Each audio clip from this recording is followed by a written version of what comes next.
Tom Clancy's Rainbow Six Siege really has an amazingly big cult following, to the point where I would say it's really, at this point, not even a cult following, but it's just generally a very good game with a player base that kind of keeps getting bigger and bigger. When it came out in December of 2015, it struggled definitely at first. From what I recall, they had, quite a bit of glitches and bugs and just general issues in the first years of that game's life. But Ubisoft, it seemed, sort of doubled down on Rainbow Six Siege. They really had a lot of confidence that it would do very well, and that really seemed to pay off. Looking at the stats, I would say around 2017 is when it really took off, and especially into the COVID years, people really latched on and just stuck with the game. They loved it. It's always one of those games I've been meaning to play. I know I would love it, because I know that at its core, it's kind of like Search and Destroy in Call of Duty, which is like my favorite game mode in Call of Duty, but I know it's a lot more creative, a lot more versatile. I know I'd love it. I really do need to try it out. But regardless, yeah, with a game that has,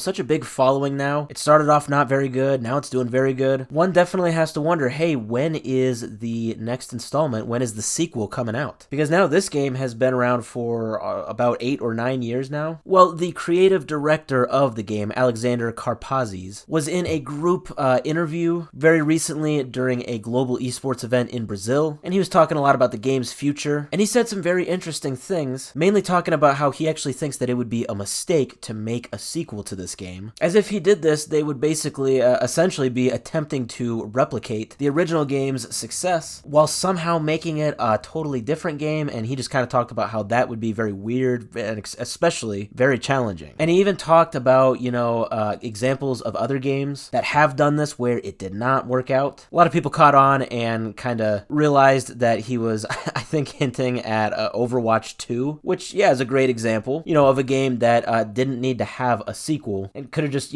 kept adding on to its live service game that it already had. But, with Overwatch, it decided to do a sequel, and for a lot of reasons, that did not really turn out very well. And what's very interesting is that in this interview, Alexander pointed out that this game, Rainbow Six Siege, he feels has a lifespan that can literally last forever, meaning that they don't need to have sequels or anything like that. They can just keep adding to the game as they feel necessary, and that it would just kind of make no sense to have a sequel for the game that they have. I think that makes so much sense. I love that idea. At the end of the day, it is, a live service game. Obviously, you could follow in, the footsteps of Call of Duty and Battlefield and Halo, right? They release a new game every now and then. I mean, Call of Duty releases a new title every year, but at the end of the day, you really don't have to release any new titles, especially with, updates these days just being over the internet. And with Rainbow Six being, mostly just a live service game, there's no new campaign or anything like that. Yeah, hey, they can do that. They don't need to have a sequel. Yeah, essentially, a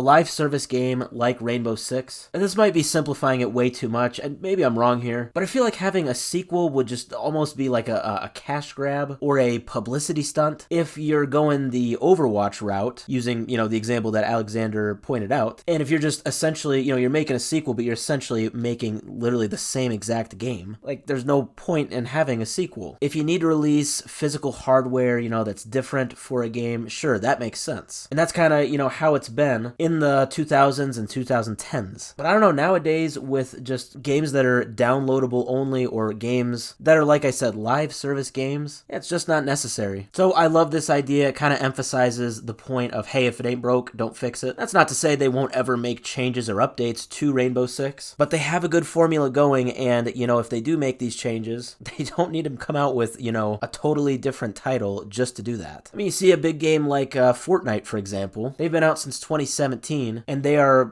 possibly the biggest game in the world right now, and have been for some years now. They don't need a sequel. They just, keep going with what they're doing, and if they change stuff, then they change it. So I love this from Rainbow Six Siege. I think it's a great idea. I think a lot of people really need to learn the lessons from the disaster, it seems, that was Overwatch 2. I'm not saying all their problems came from just spitting all of their ideas into a sequel, but yeah, sometimes a sequel is just not something you need to do if the formula you got works perfect.